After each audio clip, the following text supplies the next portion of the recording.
حتیٰ اذا بلغ بین السدین، جبکہ یہ پہنچے ان دونوں دیواروں کے درمیان، وجد من دونہما قوما، تو انہوں نے پایا ان دونوں کے ورے ایسے لوگوں کو، لا یکادون یفقہون قولا، یہ لوگ بھی ایسے تھے غیر متمدن، کیونکہ بات سمجھتے نہیں تھے، یعنی زبان ایسی ہوگی کہ جو ان کی سمجھ میں نہیں آ رہی تھی، لیکن یہ کہ کسی نہ کسی ذریعے سے انہوں نے اپنا ایک مطلب، اپنی ایک عرضداشت پیش کی۔ قالوا یا ذو القرنین، انہوں نے کہا کہ اے ذو القرنین، ان یاجوج و ماجوج مفسدون فی الارض، یاجوج اور ماجوج جو قومیں ہیں یہ زمین میں بہت فساد مچانے والی ہیں۔ فہل نجعل لک خرجا، تو کیا ہم آپ کے لیے ایک سالانہ خراج مقرر کر دیں، علی ان تجعل بیننا و بینہم سدا، اس کے عوض کہ آپ ہمارے اور ان کے درمیان ایک سد تعمیر کر دیں، ایک دیوار حائل کر دیں کہ وہ ہم پر حملہ آور نہ ہو سکے، یعنی درے کو بند کر دیا جائے۔ یوں سمجھیے جس اصول پر کہ آج کل ڈیم بنتے ہیں، ڈیم کی پہاڑی سلسلہ یوں آ رہا ہے، پہاڑی سلسلہ یوں آ رہا ہے، دریا درمیان میں سے گزر رہا ہے، آپ نے گزرگاہ پر ایک دیوار کھڑی کر دی تو یہ گویا کہ ایک آرٹیفیشل لیک کریٹ ہو گئی، پانی یہاں جمع ہو رہا ہے۔ تو اگر پہاڑی سلسلے دو چل رہے ہوں، ان کے درمیان جو راستہ ہے اس کو اگر بند کر دیا جائے، ایک دیوار کھڑی کر دی جائے اور اس دیوار کے مضبوط دیوار ہو، تو ظاہر بات ہے کہ پھر ادھر سے کوئی آ کر حملہ آور نہیں ہو سکتا، ان کے لیے ایک حفاظت کا سامان ہو جاتا ہے۔ یہاں یہ سمجھ لیجئے کہ یاجوج ماجوج سے کیا مراد ہے۔ حضرت یافس علیہ السلام، جو تین بیٹے تھے حضرت ابو علیہ السلام کے، سام، حام، یافس، سامی نسل کے بارے میں تو ہم نے بہت کچھ سمجھ لیا کہ حضرت ابراہیم بھی سامی نسل سے تھے، پھر قوم عاد بھی سام ہی کی نسل کی ایک شاخ تھی، قوم سمود بھی اسی کی شاخ تھی، یہ تمام جو ہے یہ تو سیمیٹک ریسز ہیں۔ حضرت یافس کی اولاد نے یہ سینٹرل ایشین ماؤنٹینز کا جو سلسلہ ہے اس کو کراس کیا اور شمال میں چلے گئے، اور شمال میں جا کر دائیں بائیں پھیل گئے، پھر یہ میدان ہے، ٹنڈرے کے میدان اور فلانے میدان اور بڑے بڑے کھلے میدان ہیں، تو گویا کہ ایشیا کو درمیان میں جو سلسلہ کوہ تقسیم کر دیتا ہے، ایک شمالی حصہ ہے، ایک اس کا جنوبی حصہ ہے، یہ شمالی میں چلے گئے اور جا کر پھر پھیلنے میں وہ مشرق کی طرف آئے تو چین اور ہند چینی تک یہ ساری قومیں جو ہیں یہ یلو ریسز، یہ انہی کی نسل سے ہیں، اور مغرب میں چلے تو روس، اور روس سے ہو کر روس کے ساتھ ملتا ہوا علاقہ ہے اسکینڈینیوین کنٹریز کے ساتھ، پھر وہاں سے وہ اتر کے، اور یورپ کے بھی جو یہ مغربی ممالک ہیں، اینگلو سیکسنز جو ہیں، یہ بھی در حقیقت اسی سے اسکینڈینیوین کنٹریز سے اترے ہوئے لوگ ہیں۔ تو یوں سمجھ لیجئے کہ ویسٹرن یورپ اور ایسٹرن یورپ کا بھی خاص طور پہ شمالی علاقہ، اور پورا یہ روس کا علاقہ، اور پورا صحرائے گوبی، اور پورا چین، اور وہاں تک جو ہے ہند چینی تک، یہ یافس کی نسل ہے۔ یافس کے جن بیٹوں کے نام تورات میں آئے ہیں، کئی نام ہیں، وہ کوئی ایک دو نہیں، ان میں گوگ اینڈ میگوگ بھی ہے، توبال بھی ہے، موسک بھی ہے، موسک ایک شخص کا نام ہے،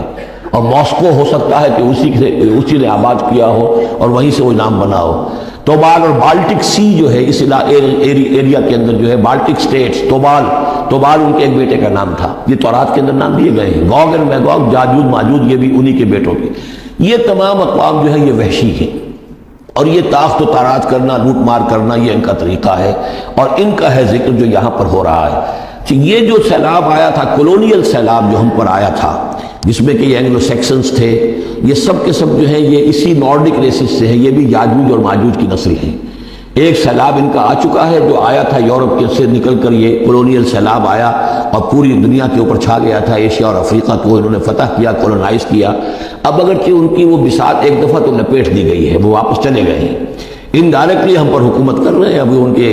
جو ملٹی نیشنلز ہیں ان کے ذریعے سے، یا بینکوں کے ذریعے سے، آئی ایم ایف کے ذریعے سے، ورلڈ بینک کے ذریعے سے، انڈائریکٹ حکومت ہے جو نیو ورلڈ آرڈر ہے۔ لیکن یہ ہے کہ ابھی ایک اور جو سیلاب ان کا آنے والا ہے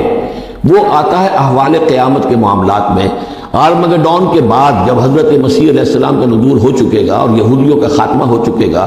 اور پھر یہ کہ تمام جو عیسائی ہیں وہ مسلمان ہو جائیں گے، عیسائیت ختم ہو جائے گی حضرت مسیح علیہ السلام کے آنے کے بعد، اور مسلمان اور عیسائی مل کر ایک ملت بن جائیں گے، سب مسلمان ہوں گے۔ اس کے بعد آخری سیلاب پھر آنا ہے جو اس کے خلاف، وہ احادیث میں آتا ہے، پھر وہ یاجوج اور ماجوج کا ہوگا۔ اور میرے نزدیک یہ یاجوج اور ماجوج جو ہیں وہ ایسٹرن علاقے سے آئیں گے، چائنا وغیرہ سے، ہند چینی سے۔ آرمگڈون جو ابھی ہونی ہے فوری طور پر بڑی جنگ، اس میں یہ لوگ جو ہے بیٹھے رہیں گے، یہ جنگ میں حصہ نہیں لیں گے۔ یہ مڈل ایسٹ میں جنگ ہوگی، یورپین پاور ساری ہوں گی، کرسچین پوری طاقتیں ہوں گی، اور ادھر جو ہے مسلمان ہوں گے، اور حضرت مہدی جو ظاہر ہوں گے، جو اللہ تعالیٰ ایک عنایت کرے گا مسلمانوں کو لیڈر عرب کے اندر، وہ پیدا ہوں گے، مجدد ہوں گے، اور ان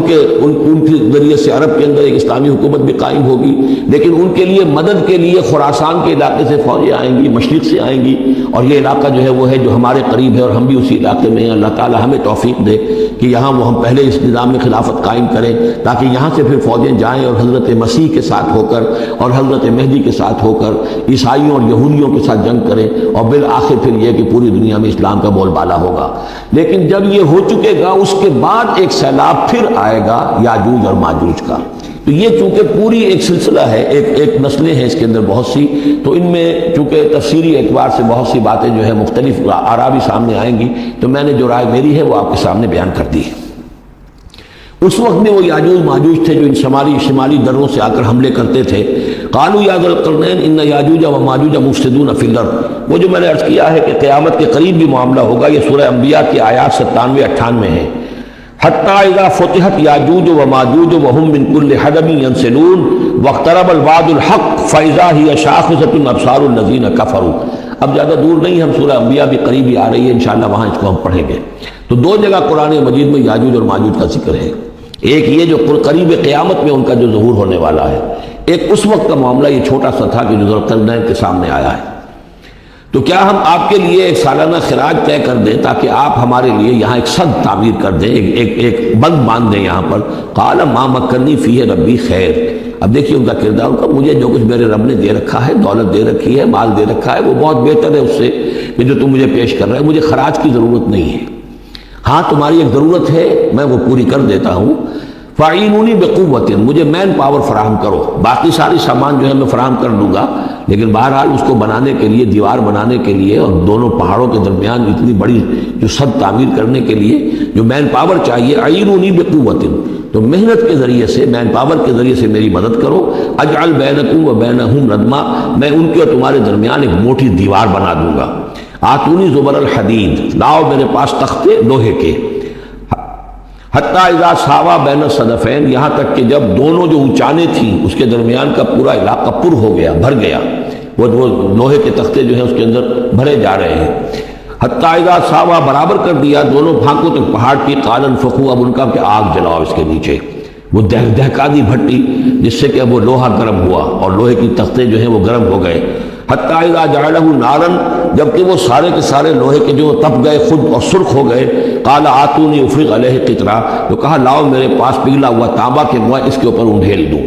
تو اس طریقے سے گرین فورس کانکریٹ سے بھی 10 گنا سمجھیے مضبوط شے انہوں نے بنا دی کہ اس میں لوہا اور پھر لوہا سیسا یا تانبا پلایا ہوا، تو اس طریقے سے ایک بڑی مضبوط دیوار قائم کر دی۔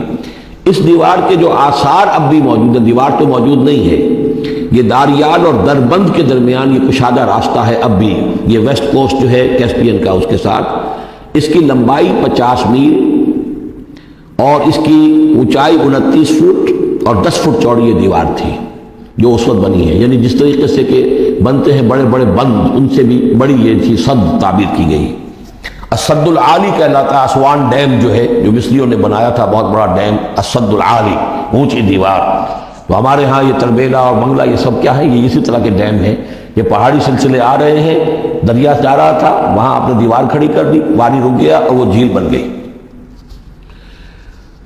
فمستطاعوا ان یظہروہ، تو انہوں نے کہا کہ اب یہ لوگ نہ تو یہ اس کے اوپر سے آ سکیں گے، اس کو نہ چڑھ سکیں گے، ومستطاعوا لہ نقبا، نہ اس میں کوئی سوراخ لگا سکیں گے، نقب لگا سکیں گے۔ قال ھذا رحمۃ من ربی، یہ سب اتنا بڑا کارنامہ کر کے بھی انہوں نے کہا یہ سب رحمت ہے میرے رب کی طرف سے، میرا کوئی کمال نہیں، یہ سب اللہ کی طرف سے ہے۔ فاذا جاء وعد ربی، اور جب میرے رب کا وعدہ آئے گا، جعلہ دکا، وہ اس پوری دیوار کو جو ہے ریزہ ریزہ کر دے گا، ختم ہو جائے گی دیوار۔ اب وہ دیوار وہاں موجود نہیں ہے، وہ ختم ہو چکی ہے امتداد زمانہ سے، اب اس کے کوئی آثار باقی نہیں رہے، بس آثار معلوم ہو جاتے ہیں کہ یہاں وہ دیوار ہوتی تھی، جس سے یہ میں نے ڈائمنشنز آپ کو دیے ہیں۔ وَكَانَ وَعْدُ رَبِّي حَقًّا، اور میرے رب کا وعدہ جو ہے وہ حق ہے، سچ ہے، پورا ہو کر رہے گا۔ وَتَرَكْنَا بَعْضَهُمْ يَوْمَئِذٍ يَمُوجُ فِي بَعْضٍ، اب جب یہ وقت آئے گا اللہ تعالیٰ کا قیامت کا وقت، تو ہم چھوڑ دیں گے اس روز ان کو، یہ ایک دوسرے میں گتھم گتھا ہو جائیں گے۔ یہ جو کچھ ہونے والا ہے قرب قیامت سے پہلے، جس قسم کے لشکر آنے ہیں اور جیسی جنگیں ہونی ہیں، اور یہ جو یاجوج ماجوج جب آئیں گے تو آتا ہے احادیث کے اندر کہ پورے دریا اور پورے سمندر پی جائیں گے، ہر چیز کھا جائیں گے. اور یہ معلوم ہوتا ہے کہ یہ چینیوں کے ہاں تو خاص طور پر سانپ بچھو جو شے ہو، کتا بلی، ہر شے چٹ کر جاتے، کوئی شے نہیں چھوڑتے. اور میں سمجھتا ہوں کہ شاید آدم خور بھی ہو یہ کہ کسی وقت میں جب ان کو ضرورت پڑے تو آدمی کو کھا جائیں، جو کتے کو، بلی کو، سانپ کو، بچھو کو، ہر چیز کو کھا جائے. تو ان لوگوں کا معاملہ جو ہے واقعتاً یہ جب ابھی تو ذرا رکے ہوئے ہیں، کنٹینڈ ہے ایک طرح سے، لیکن ایک وقت میں ان کا بند کھلے گا. اور چونکہ پھر یہ جو ہے تمام چاروں طرف ان کے پہاڑ ہیں، ہر پہاڑ کی اونچائی پر سے من کل حدب ینسلون نیچے اترتے ہوئے نظر آئیں گے. اور یہ نقشہ بعین ہی اسی طرح اخبارات میں آیا تھا جب 62 میں وار ہوئی ہے نیفا میں، جو ہندوستان کا مشرقی جو علاقہ تھا جہاں کہ چین اور بھارت کی جنگ ہوئی ہے. تو اس کے الفاظ جو اخبارات میں آئے تھے، waves after waves of Chinese soldiers were coming down the slopes, لہروں کی طرح، موجوں کی طرح چلے آئے. ان کے تو اتنے آدمی ہیں، ان کا تو کہنا یہ ہے کہ تم سب کے سب ہلاک ہو جاؤ گے، ہمیں تم ہلاک نہیں کر سکتے، ہم تو چیونٹیوں کی طرح جو ہے بلوں کے اندر گھس جائیں گے. ایٹمک وارفیئر کے بعد تمہارا تہس نہس ہو جائے گا، ہمارا کچھ نہیں بگڑے گا، ہم پھر نکلیں گے اور پوری دنیا کو فتح کریں گے، وہ یہ کہتے ہیں. اور معلوم ہوتا ہے کہ واقعتاً آخری جو بھی اس دنیا کا اللہ تعالیٰ نے جو بھی ایک نظام سوچا ہوا ہے، اس میں جو قیامت سے پہلے کا سب سے بڑا واقعہ پھر یاجوج و ماجوج کا ظہور ہوگا وہ. لیکن یہ کہ اس کا یہ مطلب نہیں ہے کہ جو پہلے ہوا ہے وہ نہیں ہے. اس سے پہلے بھی یاجوج ماجوج اگر آج سے 2500 سال پہلے کا معاملہ بھی ہے تو آج سے چند سو سال پہلے کا بھی ہو سکتا تھا. یہ کسی یعنی ایک پورے یوں سمجھیے نسل کا نام ہے. وَتَرَكْنَا بَعْضَهُمْ يَوْمَئِذٍ يَمُوجُ فِي بَعْضٍ وَنُفِخَ فِي الصُّورِ، اور پھر سور میں پھونکا جائے گا. فَجَمَعْنَاهُمْ جَمْعًا، اور پھر ہم ان سب کو جمع کر لیں گے. وَعَرَضْنَا جَهَنَّمَ يَوْمَئِذٍ لِلْكَافِرِينَ عَرْضًا، اور اس روز ہم جہنم کو سامنے لے آئیں گے کافرین کے سامنے. یہ ہے تمہارا انجام، یہ ہے تمہارے لیے جو ہم نے تیار کیا ہے. الَّذِينَ كَانَتْ أَعْيُنُهُمْ فِي غِطَاءٍ عَنْ ذِكْرِي، وہ لوگ کہ جن کی نگاہیں ہمارے ذکر سے کوری ہو چکی تھیں، پردہ پڑا ہوا تھا ان پر، ہم یاد نہیں تھے، بس دنیا سامنے تھی. مسبب الاسباب کو بھول گئے تھے، اسباب پر سارا بھروسہ تھا. مادی اسباب و وسائل، مادی نعمتیں، مادی مال و اسباب، مادی چیزیں جو ہیں، یہی